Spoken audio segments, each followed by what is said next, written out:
오늘 우리가 나눈 말씀은요, 사도 바울의 편지입니다. 고린도 교회에게 보내는 그런 편지의 내용 중 하나입니다. 그런데 특별히 사도 바울이 실패를 경험했을 때의 이야기로 오늘 말씀이 시작이 됩니다. 바울은 자신의 지혜를 의지했고 자신의 판단을 의지했던 사람입니다. 그런데 철저하게 실패를 경험하게 됩니다. 바울이 실패를 통해서 얻은 것은 바로 무엇이냐면 자신이 앞으로 어떻게 살아가야 하는지 그리고 어떠한 말씀을 전 어, 말씀을 어떠한 말씀을 전해야 하는지에 대해서 깨닫게 됩니다. 사실 우리도 이러한 경우가 있을 것입니다. 조금 비겁하고 그리고 좀 야비하지만 그 순간은 지혜로운 판단이라고 자기 자신에게 합리화를 내릴 때가 있습니다. 나의 선택이 옳았다 하면서 미소를 지을 때가 있죠. 그런데 결과적으로 후회를 남기게 되는 경우이죠. 왜 그럴까요? 그 순간은 정말 지혜로웠다라고 생각이 들겠지만 인간의 지혜는요, 온전하지 못하기 때문이라는 것이죠.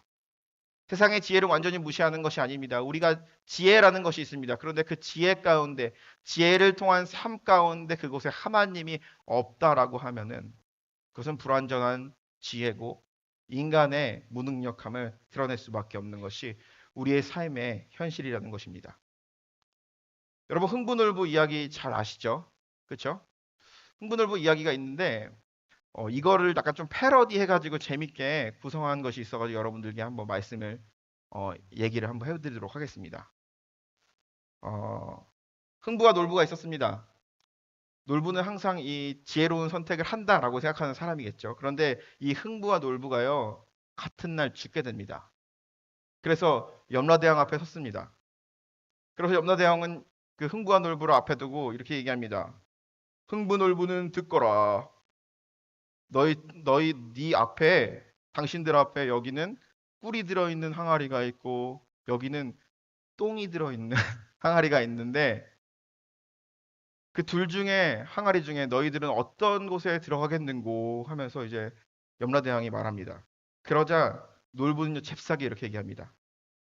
염라대왕님, 저는 꿀이 들어있는 항아리로 들어가겠습니다. 하면서 꿀이 들어있는 항아리로 들어가게 됩니다. 염라대왕은 어쩔 수 없이 꿀이 들어있는 항아리 들어가는 이 놀부를 바라보며 또 흥부는요 똥이 들어있는 항아리로 들어갔다 나오게 됩니다. 그러면서 이 염라대왕이 이렇게 명령을 합니다. 두 형제는 서로 마주 보거라. 그리고 서로의 몸을 혀로 핥도록 하여라. 그런데 이야기는 여기서 끝나지가 않아요. 얼마 후에 이제 흥부와 놀부의 그 와이프들이 또 죽게 됩니다. 그러면서 이제 염라대왕 앞에 섰어요. 그러자 이제 자신의 이제 와이프가 오는 것을 보고 이제 놀부가 이렇게 사인을 보냅니다. 꿀통으로 들어가, 꿀통으로 들어가. 해가지고 이제 염라대왕 앞에 이제 서게 되고 염라대왕은 똑같이 얘기하는 거죠. 너희들 앞에 꿀이 든 항아리와 똥이 든 항아리가 있는데 너희들은 어떠한 항아리에 들어가겠는고 하자 이 놀부 부인은요 남편만을 듣고 저는 똥이 들어간 항아리로 들어가겠습니다 하면서 똥이 들어간 항아리로 들어갔어요. 그리고 어쩔 수 없이 흥부 부인은요 꿀이 있는 항아리로 들어가게 되었어요. 그러고 나서 그 두 부인이 나오게 되었는데요. 염라대왕이 얘기합니다. 가서 너희 남편들을 불러오거라. 그러더니 염라대왕이 하는 말이 너희 남편들은 부인의 몸을 혀로 핥아라. 라고 얘기하는 겁니다. 웃으시지 않네요. 아까 오전에는 막 웃었는데 예, 그랬나 봐요. 그렇듯 여기서 말하고자 하는 것은요. 뭐 염라대왕 이야기도 아니고 흥부놀부 이야기도 아니고요. 인간의 지혜 그리고 지혜롭다고 하고 내가 조금 어, 잘났다고 하는 사람들, 그 지혜 가운데 하나님이 없다 그러면은 인간의 지혜는 참 불완전하다라는 그 사실을 이야기하고 싶어서였습니다. 오늘 우리가 읽은 이 말씀을 보게 되면요, 사도 바울이요, 자기 자신의 지혜가 참 불완전하다라는 것을, 그리고 또한 인정하게 되는 것을 알 수가 있습니다. 우리가 알고 있듯이 이 사도 바울이라는 사람은요, 자신의 생각에 대한 확신이 있었어요. 그리고 자신의 행동에 대한 확신이 있는 사람이었습니다. 그런데 이 생각과 신념과 확신이 산산이 무너지게 된 사건이 있었습니다. 그것은 바로 부활하신 예수님을 만나게 되었을 때입니다. 우리가 어떠한 사람들을 핍박을 한다든지 어떠한 사람을 죽인다라고 했을 때 어떠한 생각과 확실한 신념이 있어야 될 것입니다. 그런데 사도 바울은요, 교회를 핍박을 하고 교회에 있는 사람들을 감옥에 넣고 그들을 죽이는 거에 대해서 확실한 신념이 있던 사람이었습니다. 왜냐? 당시에는 이렇게 하는 것이 사도 바울에게 있어서는 당시에 전통적인 유대인들에게 있어서는 그것이 신앙이고 그것이 믿음이었기 때문이고 의로운 행동이었기 때문입니다. 예수 믿는 사람들을 죽이고 예수 믿는 사람들을 핍박하는 사람이었습니다. 그런데 그가 다메섹 도상에서 부활하신 예수님을 만나게 됩니다. 그러면서 자기가 갖고 있던 신념과 생각과 이 행위가 완전히 산산이 부서지게 됨을 경험을 하게 됩니다. 그러면서 그가 고백을 하죠.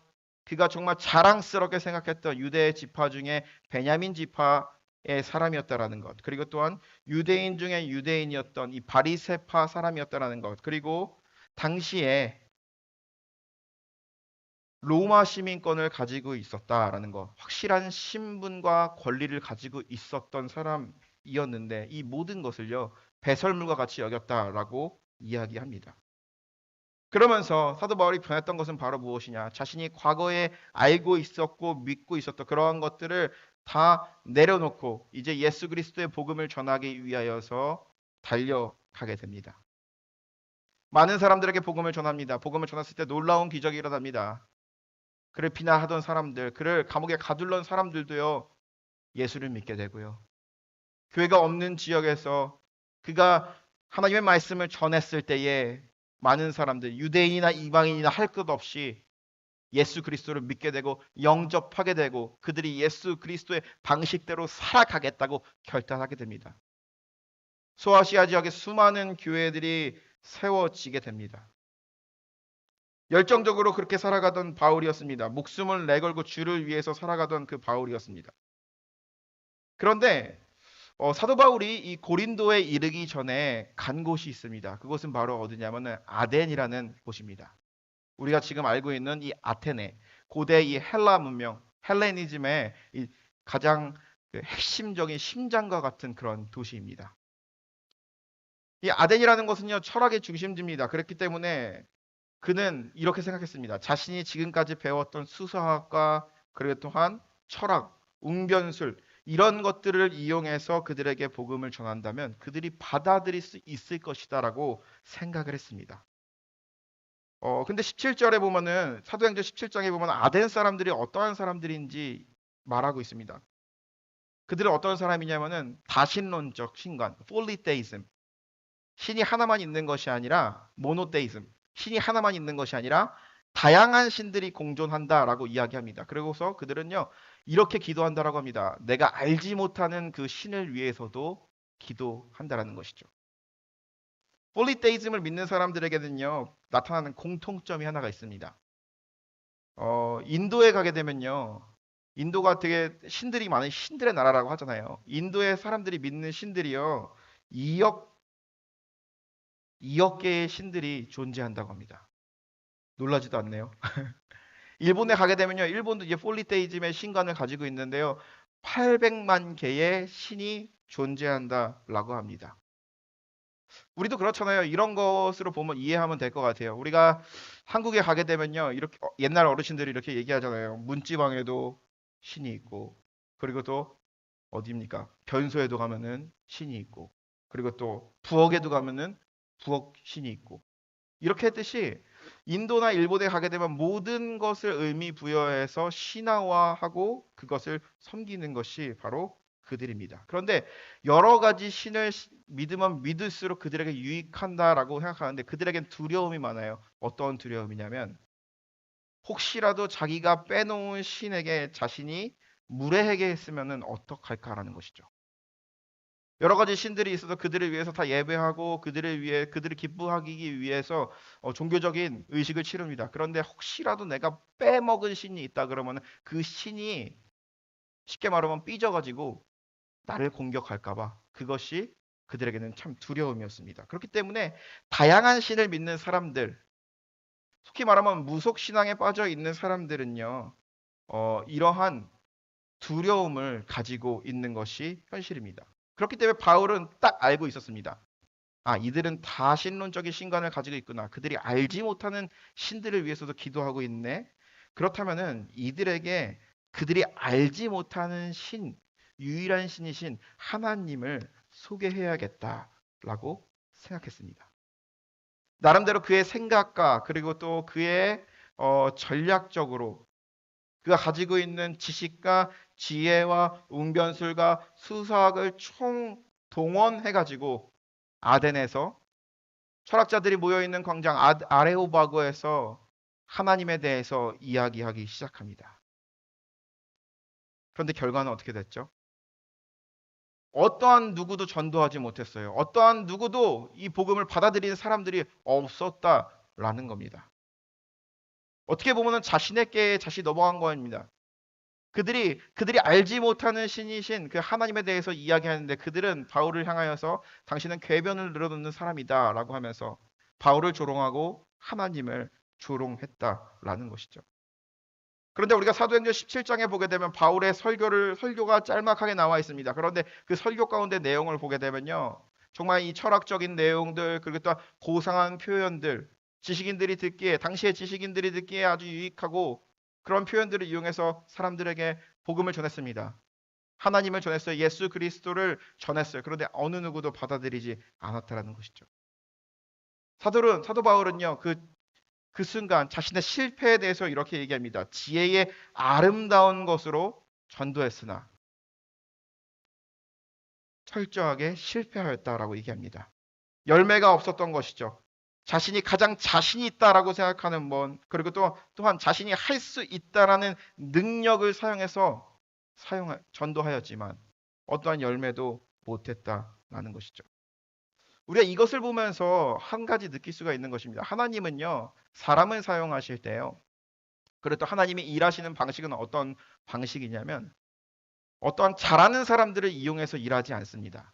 어떻게 보면 어떠한 사람에게 있어서 가장 약한 부분을 이용하여서 그것을 통해서 하나님의 영광을 드러내는 경우가 있다라는 것입니다.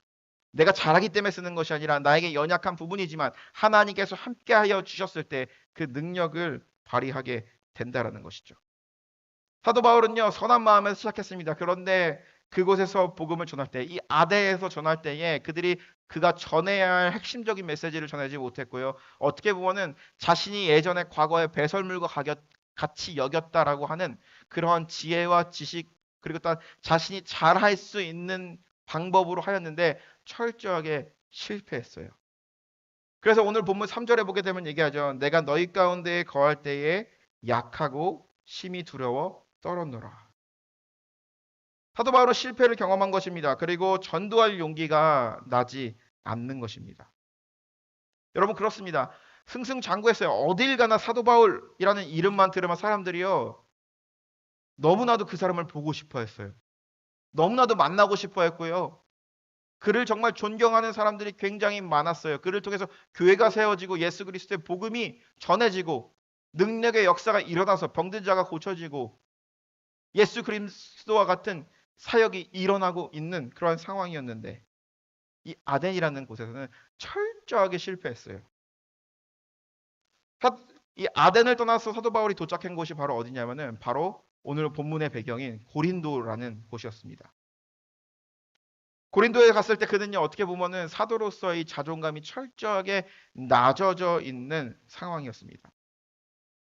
그는 먹고는 살아야 했고 그리고 또 복음도 전해야 했기 때문에 천막을 짓는 일을 하게 되었습니다. 어떻게 보면은 생계를 유지하기 위해서 그 일을 하게 된 것입니다. 여기서 우리가 알 수 있는 것은 바로 무엇이냐면은 사도 바울이 두려움과 떨린 마음으로 고린도에 임했다라는 것은요. 자기의 자존감이 완전히 그 낮아진 상태, 바닥으로 떨어진 상태에서 이제는 고린도라는 곳에 가게 되었는데 그곳에서는 이제 나를 반겨주는 사람도 없고 그리고 가지고 있는 경비는 다 떨어지고 그랬으니 이제는 내가 먹고 살 길을 찾아야 하겠다 하면서 먹고 살기 위해서 천막을 짓는 일을 하고 그랬던 열심히 복음을 전하고 있던 그러한 상황이었습니다. 그러한 상황 가운데 오늘의 본문의 내용을 보면 이렇게 얘기합니다. 내 말과 내 전도함이 설득력 있는 지혜의 말로 하지 아니하고 다만 성령의 나타나심과 능력으로 하여 너희 믿음이 사람의 지혜에 있지 아니하고 다만 하나님의 능력에 있게 하려 하였노라. 사도행전 18장 9절에서 10절에 보게 되면 이 말씀을 조금 더 이해할 수가 있습니다. 밤에 주께서 환상 가운데 바울에게 말씀하시되 두려워하지 말며 침묵하지 말고 말하라. 내가 너와 함께 있음에 어떤 사람도 너를 대적하여 해롭게 할 자가 없을 것이니 이는 이 성중에 내 백성이 많음이라 하시더라. 철저하게 자신의 지혜와 그리고 또 자신의 지혜와 능력과 언변을 믿었어요. 그런데 철저하게 쉽게 말하면 개박살이 났어요. 완전히 자존감이 낮아진 상태에서 천막을 치면서 하루하루 근근히 살아가며 복음을 어떻게 보면 소극적으로 전하는 사도였습니다. 그런데 주님께서는요, 그의 삶 가운데 나타나십니다. 그의 꿈 가운데 나타나서 그에게 말합니다. 침묵하지 말아라 이야기합니다. 사도 바울은 자신 있게 복음을 전할 수 없는 그런 심리 상태였어요. 영적인 상태였습니다. 그래서 주님께서는 그를 다시 이끌어 세웁니다. 내가 너와 함께 있음에 어떤 사람도 너를 대적하여 해롭게 할 자가 없을 것이니. 하나님을 잠깐 의지하지 않고 자신의 지혜와 능력을 통해서 하고자 하는데 실패를 경험했을 때 하나님께서는 바울에게 주는 것은 바로 무엇이었습니까? 실패를 통해서 알게 된 것이 있습니다. 그것은 바로 하나님이 함께 하셔야만 한다라는 것이죠. 세상에 많은 지혜가 있고 많은 놀라운 철학들이 있습니다. 그것이 세상을 이끌어간다라고 얘기합니다. 그런데 그것에 하나님이 없다라고 하면은 그것은 어떠한 의미가 없는 것임을, 불안정한 지식임을 사도 바울은 깨닫게 된 것이죠. 그러면서 사도 바울은 주님이 주시는 위로를 경험하게 됩니다. 그리고 그가 결단했던 것은 바로 무엇입니까? 십자가 외에는 다른 어떠한 것도 전하지 않는다라는 것입니다. 어떻게 보면 자신의 인생의 실패를 경험했습니다. 잠깐 버리고 있었던 자신의 어떻게 보면 가장 귀하게 여기고 소중하게 여겼던 젊은 시절에 예수님 믿기 전에 믿고 살아갔던 그러한 것을 꺼내어서 해보려고 했습니다. 그런데 완전히 실패했습니다. 그러면서 실패를 통해서 경험한 것은요, 예수 그리스도의 복음만을, 예수 그리스도의 십자가만을 전해야 한다라는 것이죠. 이것을 통해서 우리가 알 수 있는 것은요, 바로 복음의 단순성이라는 것이죠. 사도 바울을 통해서 우리가 볼 수 있는 것이 있습니다. 세상에 어떤 지혜와 미사여구를 다 섞어가지고 복음을 전했습니다. 근데 그 안에 예수 그리스도의 십자가의 복음이 없었던 것이죠. 그것은 사람들에게 조롱을 당할 만한 것이었습니다. 자신의 능력으로 사람들을 설득하려고 했습니다. 자신이 설득하면 이 사람이 예수를 믿게 될 것이다. 이 사람들이 예수님을 만나게 될 것이다 라는 기대가 있었습니다. 자신이 설득한다. 그런데 설득한다라는 자체가 잘못된 것이죠. 복음은 복음 그 자체로 능력이기 때문이라는 것이죠. 단순합니다. 복음을 아름답게 포장해서 마치 좋은 것처럼 얘기하지만 그래서 그것을 까봤는데 그 속에 예수 그리스도의 복음이 없는 것이죠. 2절에 본 얘기입니다. 내가 너희 중에 예수 그리스도와 그의 십자가에 못 박은 것 외에는 아무것도 알지 아니하기로 작정하였느니라. 사도 바울은 고백하는 것, 철저한 실패를 통해서 아는 것은요, 내가 전해야 될 것, 내가 살아야 될 것, 내가 따라야 될 것은 바로 예수 그리스도의 십자가의 복음이며 예수 그리스도의 삶이라는 것을요, 깨닫게 되었다라는 것이죠. 많은 교회들이 있습니다. 많은 교회에서 많은 행사도 하고요. 많은 프로그램도 있습니다. 그리고 또 많은 교회가 홍보도 합니다. 그런데 그것이 나쁘다고 말하는 것이 아닙니다. 많은 교회에서 하는 이루어지는 그런 행사들 중에 그 속에 예수 그리스도의 복음이 진실로 없다면 이것은 마치 사도 바울이 아레오바그에서 전도하다가 실패한 것과 같다라는 것이죠. 껍데기는 멋있고 껍데기는 훌륭하지만 속은 텅텅 비어있는 공갈빵과 같은 것이라는 거죠. 예전에 제가 서울에서 사역했던 교회에서 이제 전도사 때 이제 전도사로 이제 가게 됐어요. 그런데 이제 그 교회는요, 어떤 교회냐면 지성인들이 참 많은 교회였어요. 그 교회에 이제 한번 이게 카운트를 이제 부목사님 중에 한 분이 해봤는데요. 교인들 중에 교수가 70명이에요. 뭐 이렇게 학교를 가지고 있었기 때문에 학교의 교수인 사람들도 있었긴 하지만 다른 곳에서 이제 교수 생활을 하시고 있는 분들이 한 70명이 됐어요. 그리고 또 이제 뭐 여러 가지 사회 각계 계층에서 이제 뭐 이렇게 높은 자리에 있으신 분들이 많으셨어요. 그러면서 이제 담임 목사님을 볼 때 참 대단하다는 생각과 함께과 동시에 속에 드는 생각이 바로 뭐냐면은 아, 저렇게 교수님들 앞에서 하나님 말씀을 전할 때에 얼마나 힘들까라는 생각이 들더라고요. 그리고 장로님들 중에서는 더러는 신학을 전공하신 분들이 있으셨어요. 그래서 이제 항상 예배가 끝나면은 담임 목사님 설교를 이제 사무실에 가서 막 피드백 하시는 장로님도 있고 막 그러는 거예요. 그래서 그 모습을 보면서 아, 참 저게 쉬운 게 아니구나라는 생각이 들었는데 한 권사님과 대화를 나눈 적이 있습니다. 권사님, 저는 우리 담임 목사님 보면서 참 대단하다라는 생각이 들어요. 왜 그러니요? 아니, 이게 참 지성인들 앞에서 이 말을 함부로 하면 안 되고, 그리고 또 그들을 이제 이해시키고 전도하려 그러면은, 그들에게 복음을 전하려 그러면 참 어렵지 않습니까? 라고 이렇게 말하자, 그 권사님이 저를 딱 바라보시더니 이렇게 말씀을 하셨어요. 전도사님, 전도사님은요, 전도사님이 만난 그 하나님만 전하면 돼요. 전도사님은요, 전도사님이 경험한, 전도사님이 만난 그 예수 그리스도의 복음만 전하면은 됩니다. 전도사님, 힘내십시오. 두려워하지 마십시오. 그 말을 듣는 순간 제가 마음에 어떻게 보면은 뭔가 이렇게 한 대 얻어맞은 기분이었습니다. 왜 그랬을까요?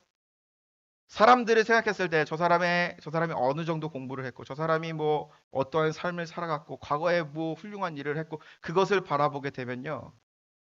그 사람에게 이해시키기 위해서 어떻게 보면은 그 사람에게 나의 지식 수준이 낮은 지식 수준이 비춰지지 않게 하기 위해서 안간 노력을 다 하겠죠.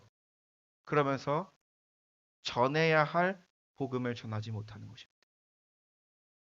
사도 바울은 철저하게 경험한 것이죠.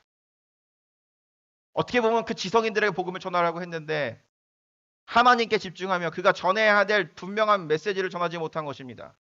그것은 바로 무엇입니까? 인간은 모두 죄인이라는 것이죠. 하나님 앞에 온전히 갈 수 없는 그러한 존재이지만 예수 그리스도의 십자가를 통하여서 우리가 구원받았다라는 사실입니다. 사도 바울은 그것을 깨닫게 된 것입니다. 내가 전해야 될 것이 과연 무엇인지, 내가 정말 바라봐야 할 것이 무엇인지, 그리고 또한 내가 살아가는 이유가 무엇인지 잠깐 정체성을 잃었던 것이죠. 그런데 그가 가장 낮아졌던 순간에 그가 자신이 믿어왔던 것들이 다시 한번 무너지는 그 순간에 하나님의 일하심을 경험하게 된다는 것이죠. 그리고 본질을 붙들게 됩니다. 그것은 바로 무엇입니까? 십자가의 복음이라는 것이죠. 사도 바울이 말하고 있는 것은 바로 무엇입니까? 6절에 본 얘기입니다. 이는 세상의 지혜가 아니요 또 이 세상에 없어질 통치자들의 지혜도 아니다라고 얘기합니다. 세상의 지혜가 아니다라고 얘기합니다. 세상의 지혜는 바로 어떤 것이었습니까?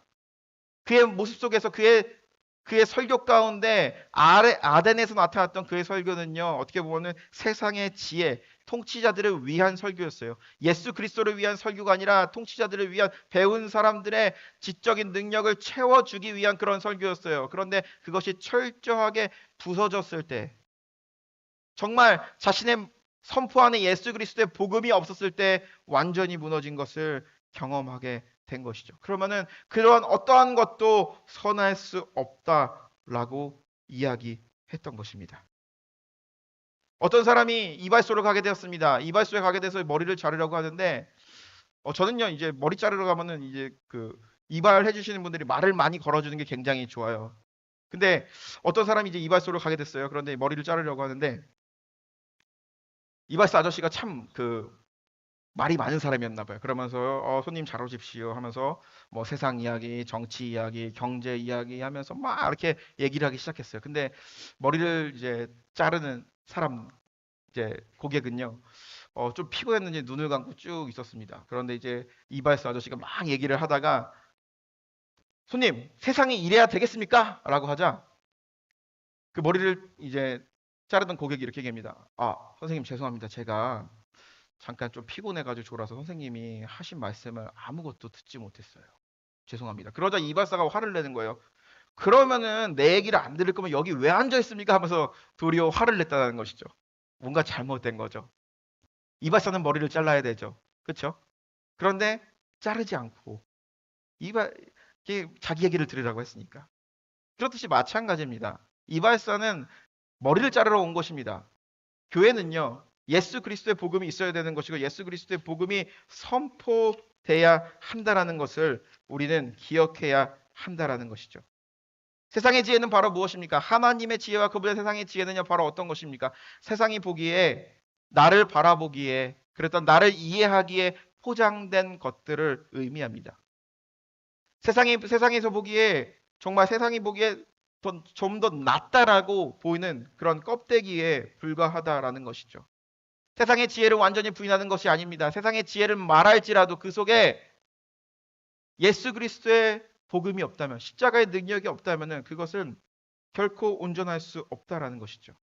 그렇다면 우리가 마음속에 새겨야 하는 십자가의 복음, 그랬던 우리가 지녀야 하는, 교회가 지녀야 하는 메시지, 그리스도 한 명의 그리스도인으로서 가져야 할 믿음은 과연 어떤 것일까요? 로마서 8장 14절에 17절에 보게 얘기합니다. 무릇 하나님의 영으로 인도함을 받은 사람이 곧 하나님의 아들이다. 너희는 다시 무서워하는 종의 영을 받지 아니하고 양자의 영을 받았으므로 우리가 아빠 아버지라고 부르더니 성령이 친히 우리의 영과 더불어 우리가 하나님의 자녀인 것을 증언하니 자녀이면 또한 상속자 곧 하나님의 상속자여 그리스도와 함께 한 상속자니 우리가 그와 함께 영광을 받기 위하여 고난도 함께 받아야 할 것이다. 세상의 지혜를 의지하며 세상의 지혜에 뒤처지지 않기 위해서는 끊임없이 자신을 포장해야 됩니다. 그것이 어떻게 보면 바울이 미련하다라고 생각했던 것이죠. 그런데 로마서 8장에 보게 되면 뭐라고 얘기합니까? 하나님을 부를 때에 아버지라고 부릅니다. 여러분들 자녀를 키워서 잘 아실 거지만 이 어린 자녀가 아버지에게 보일 때 잘 보이려고 막 노력을 합니까?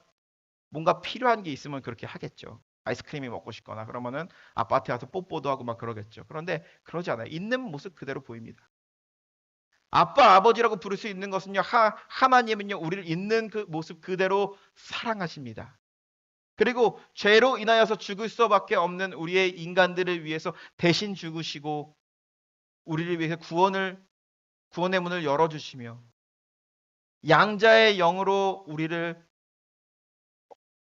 받아주셨습니다.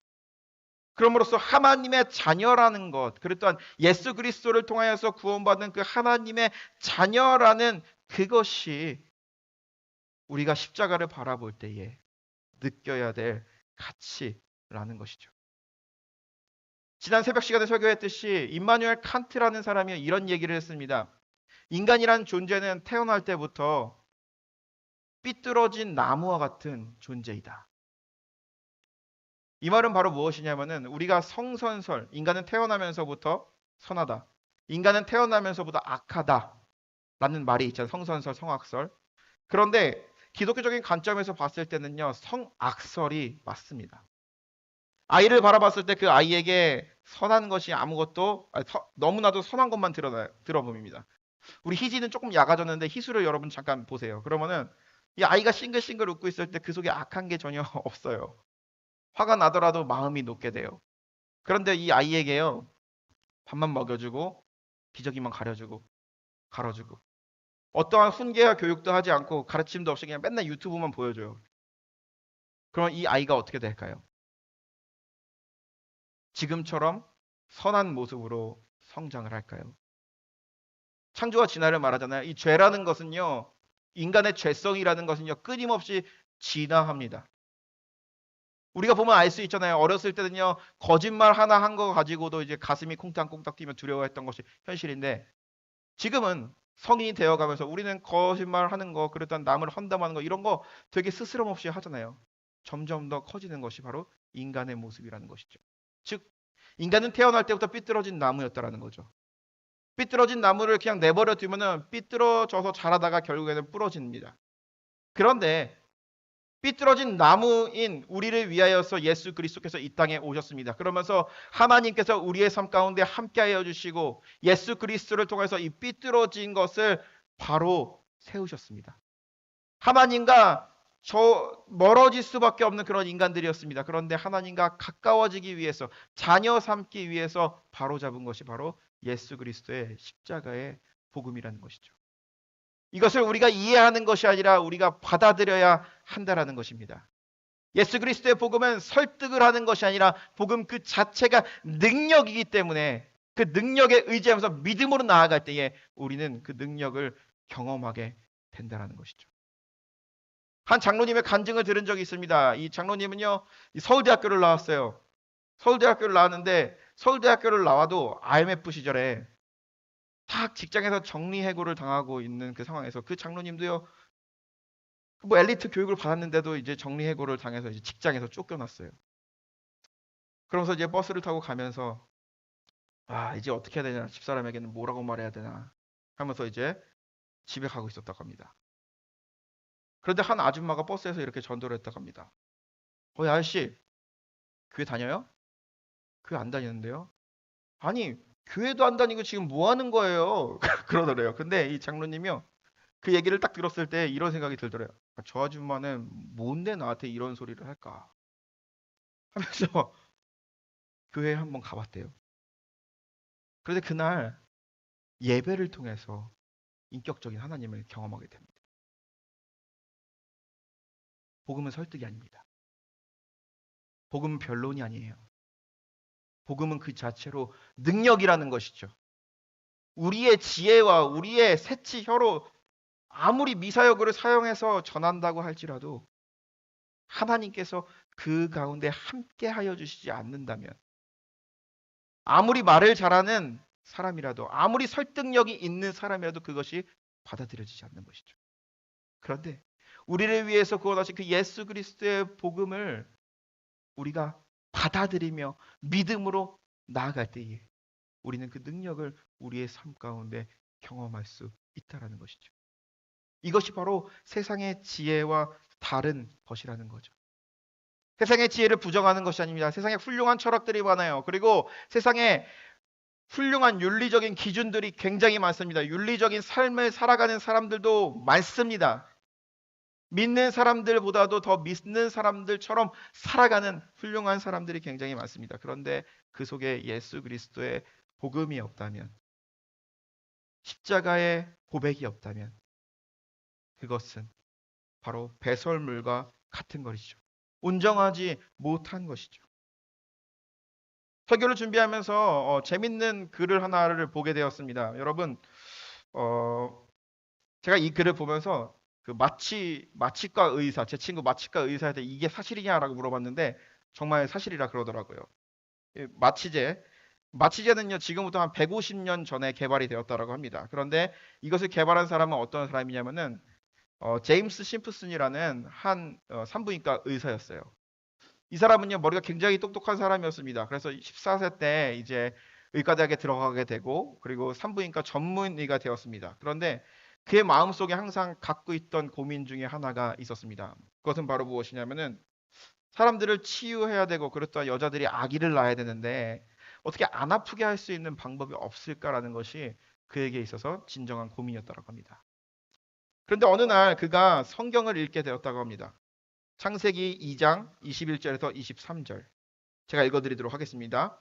여호와 하나님이 아담이 깊이 잠들게 하시니 잠이 들매 그가 갈빗대 하나를 취하고 살로 대신 채우고, 여호와 하나님이 아담에게서 취하신 갈빗대로 여자를 만들고 그를 아담에게로 이끌어 오시나니, 아담이 가로되 이는 내 뼈 중에 뼈요 살 중에 살이니라.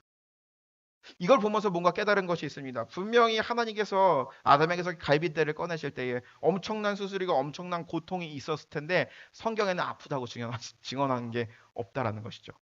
아담이 잠들었다라고 얘기하는 거죠. 그러면서 아주 집중해서 이 말씀을 의지하여서 계속 연구를 하였다고 합니다. 그러면서 그가 드디어 클로포포름이라는 마취제를 개발을 하게 되었어요. 그래서 1947년 11월에 이것을 개발하게 되어서 세상에 널리 알려지게 된 이유는 바로 무엇이냐면은 1853년에 이 빅토리아 황후가 이제 분만을 할 때 그것을 사용하게 돼서 알려지게 되었대요. 이것을 통해서 알 수 있는 것은 바로 무엇이냐면은 세상의 지혜도 좋습니다. 그런데 그 지혜와 더불어 그 중심에 하나님의 말씀이 있고 복음이 있을 때 놀라운 역사가 일어나는 것이죠. 그래서 저는 이것은 이제 제가 읽은 거고요. 이걸 보면서 제가 느껴진 게 하나가 있습니다. 그것은 바로 무엇이냐? 이거는 저의 생각입니다. 마취제를 개발한 이 사람은 참 훌륭한 사람이다라는 것 한 가지고, 한 가지는 바로 무엇이냐면 십자가에서 달려 죽으신 그 예수 그리스도를 한번 생각해 봤습니다. 예수 그리스도께서 십자가에서 죽으실 때에 우슬초를 누군가 주려고 했습니다. 그런데 예수님께서는요, 그 우슬초를 거부했어요. 우슬초는 뭔지 아십니까? 십자가에서 달려 죽는 사람이요, 너무나도 고통이 심각하잖아요. 그렇기 때문에 그 사람에게 잠깐의 고통을 덜어주기 위해서 마취제로 사용되는 것이 바로 우슬초라는 것이죠. 그런데 예수님께서는요, 그 우슬초를 거부했다라는 거죠. 어떻게 보면 미련한 것이죠. 지혜로운 사람이라 그러면요, 그 잠깐의 고통을 덜기 위해서 어떠한 방법을 써서라도 그 우슬초를 사용했겠죠. 그런데 예수님께서는 그것을 거부하십니다. 세상이 보기에는 미련한 행동이고 미련한 십자가고 혐오스러운 일입니다. 그런데 예수님께서 우리를 위해서 모진 고통을 다 견디시고 모든 몸속에 있는 물을 다 빼내어내시고 십자가에서 온전히 죽으시고 부활하심으로써 우리에게 알려주신 것이 있습니다. 그것은 바로 무엇이냐? 십자가의 도는 세상이 보기에는 미련하다라고 그러고, 예수님이 걸어갔던 그 길이요, 세상이 보기엔 미련하고 정말 허황된 일이라고 생각하지만 그것을 믿는 자들, 따르는 자들, 하나님의 자녀가 된 자들에게는 그것이 능력이라는 사실입니다. 그것이 바로 복음의 역사입니다. 사랑하는 성도 여러분, 한 주간 살아갈 때에 우리가 이 말씀을 붙들며 살아갈 때에 우리의 입술과 선포와 삶 가운데 예수 그리스도의 복음이 전달되시기를 바랍니다. 그리고 또한 우리의 삶이, 예수 그리스도의 복음이 우리의 삶을 온전히 지배해서 주님의 말씀대로 살아가는 것이 우리에게 있어서 참 기쁨임을 날마다 경험하며 감사하며 나아가시는 저와 여러분들이 되시기를 주님의 이름으로 축복합니다. 기도하겠습니다.